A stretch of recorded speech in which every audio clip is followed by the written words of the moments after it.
రోమీయులకు రాసిన పత్రిక 13వ అధ్యాయము 11వ వచనం నుండి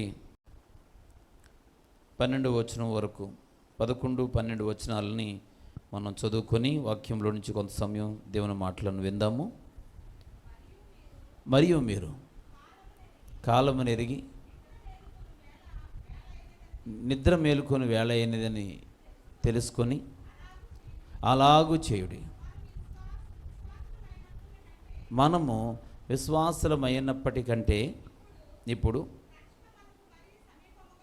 రక్షణ మనకు మరీ సమీపముగా ఉన్నది. రాత్రి చాలా గడిచి పగలు సమీపముగా ఉన్నది కనుక మనము అంధకార క్రియలను విసర్జించి తేజ సంబంధమైన యుద్ధోపకరణములు ధరించుకొందము. చాలండి ప్రియులారా, ఇక్కడ అపోస్తలుడైనటువంటి పౌలు రోమీయులకు రాస్తూ ఒక చక్కని మాట వ్రాస్తూ ఉన్నాడు. ఆ మాట నేటి దినాలలో ఉన్న క్రైస్తవ సమాజానికి ఎంతో మేలుకొలుపునిచ్చేటువంటి మాటగా కనబడుతూ ఉంది. ఏంటి ఆ మాట అంటే, మరియు మీరు కాలము నెరిగి నిద్ర మేలుకొని వేళ అయినదని తెలుసుకొని అలాగును చేయుడి. మన విశ్వాసులమైనప్పటికంటే ఇప్పుడు రక్షణ మరీ సమీపముగా ఉన్నది. రాత్రి చాలా గడిచి పగల సమీపముగా ఉన్నది కనుక మనం అంధకార క్రియలను విసర్జించి తేజ సంబంధమైన యుద్ధోపకరణములను ధరించుకొందము. దేవునికి స్తోత్రం.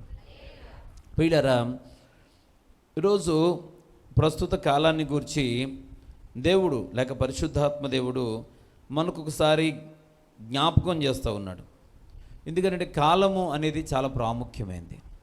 పిల్లల యొక్క కాలంలో దేవుడు గతించిన దినాలలో రాబోతున్నటువంటి కాలంలో ఏం జరగబోతుంది, భవిష్యత్ కాలంలో మనుషులు ఎలాంటి వాటిని చూడబోతున్నారు, పరిస్థితులు ఏ విధంగా ఉంటాయని భవిష్యత్ కాలం గురించి చాలా వివరంగా తెలియజేసిన గ్రంథం పరిశుద్ధ గ్రంథం.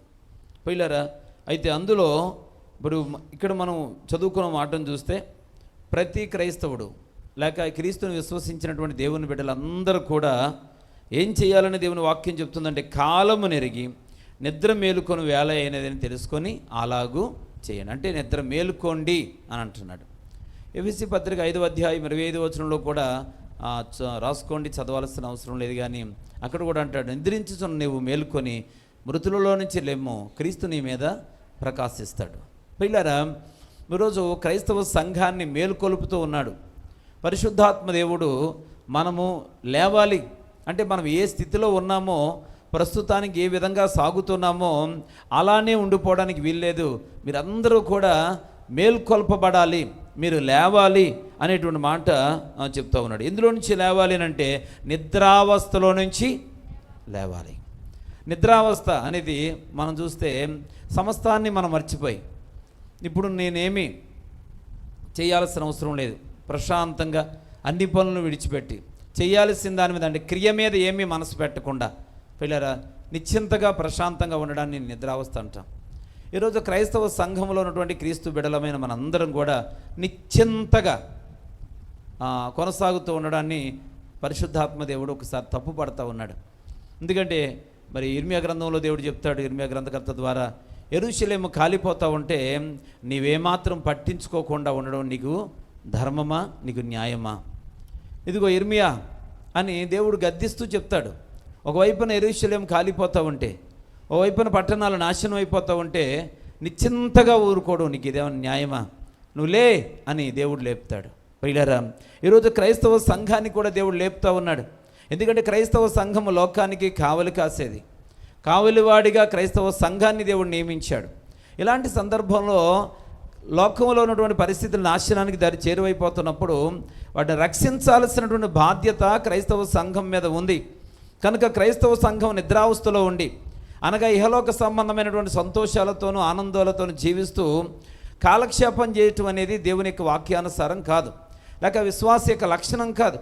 విశ్వాసి లోకంలో ఉన్న పరిస్థితులకు అనుగుణంగా ముందుకు సాగాల్సిన అవసరం ఉంది. కష్టకాలంలో ప్రజలు ఉన్నప్పుడు వారి విడుదల కొరకు ప్రార్థించాల్సిన అవసరం ఉంది.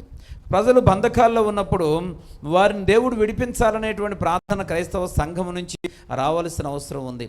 అలాగే ప్రజలు ప్రియులారా ఒకరి మీద ఒకరు వైరుధ్యాలు కలిగి లేకపోతే వ్యతిరేక భావాలు కలిగి యుద్ధాలు చేస్తూ ఉన్నప్పుడు శాంతి కొరకు క్రైస్తవ సమాజం ప్రార్థించాల్సిన అవసరం ఉంది. లోకంలో పిల్లలు భయంకరమైన తెగుళ్ళు పుట్టి అనేక మంది ప్రజలు ఆ తెగులు బారిన పడి నాశనం అయిపోతూ ఉన్నప్పుడు దేవాదేశాన్ని స్వస్థపరచు తండ్రి, లేక ఈ ప్రజలను రక్షించిన ఆయన స్వస్థపరచని తండ్రి అని ప్రార్థించాల్సిన అవసరం క్రైస్తవ సంఘం మీద ఉంది.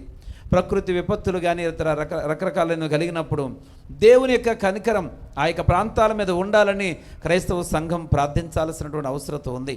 ప్రియులారా, ఇలాంటి బాధ్యతాయుతమైనటువంటి స్థానంలో క్రైస్తవ సంఘము తన పని తనను కొనసాగించాల్సినటువంటి తరుణంలో నేటి దినాల్లో క్రైస్తవులు ఎలా ఉన్నారనంటే వ్యక్తిగతంగా వారి యొక్క ఆలోచనలను తగ్గట్టుగా వ్యక్తిగతంగా వారి సంతోషాలకు అనుగుణంగా జీవిస్తూ వారి క్షేమం కోసం మాత్రమే ప్రార్థన చేసుకుంటూ ప్రయత్నాలు చేస్తూ ముందుకు సాగిపోతూ ఉండడాన్ని పరిశుద్ధాత్మ దేవుడు తప్పుపడుతూ ఉన్నాడు.